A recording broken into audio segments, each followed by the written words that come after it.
Bonjour à tous, c'est le Morning Call avec moi, Jerry Fisayo Bombi. Il y a de l'excitation et de la joie dans certaines parties de la Côte d'Ivoire, du moins chez les partisans de l'ancien président Laurent Gbagbo et de son ancien ministre de la Jeunesse Charles Blé Goudé.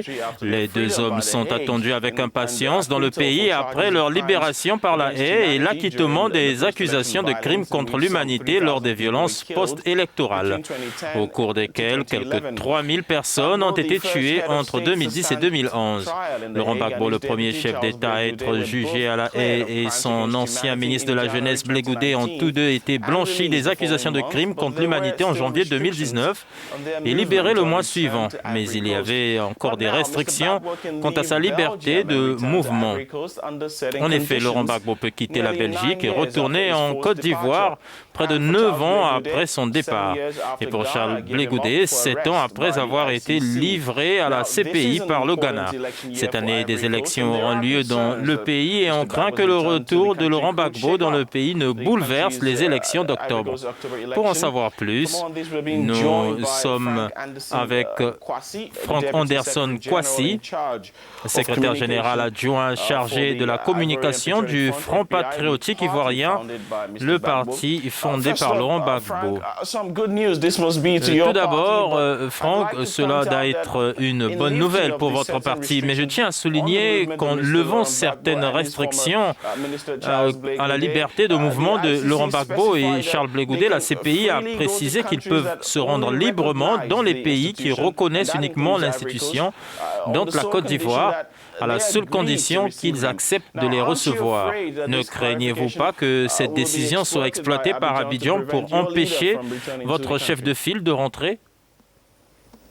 Écoutez, nous d'abord, nous sommes contents que cette décision ait été prise parce qu'elle lève la majorité des restrictions qui étaient faites au président Laurent Gbagbo et au ministre Charles Blé Goudé.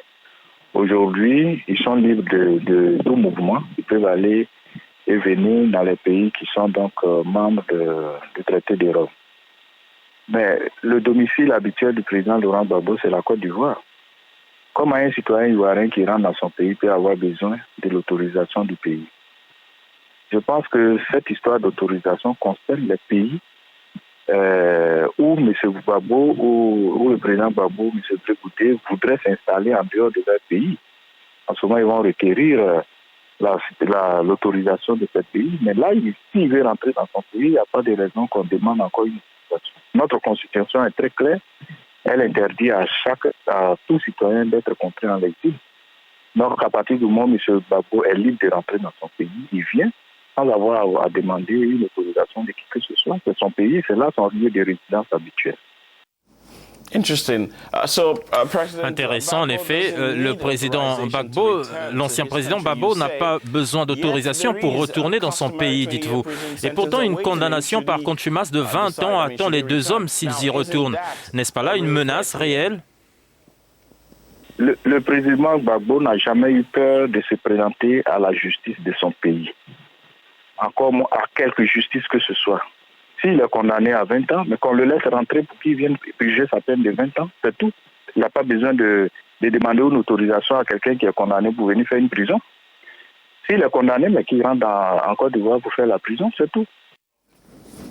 Est-ce que le FPI est-il prêt à dialoguer avec les autorités pour trouver une solution équitable pour tout le monde?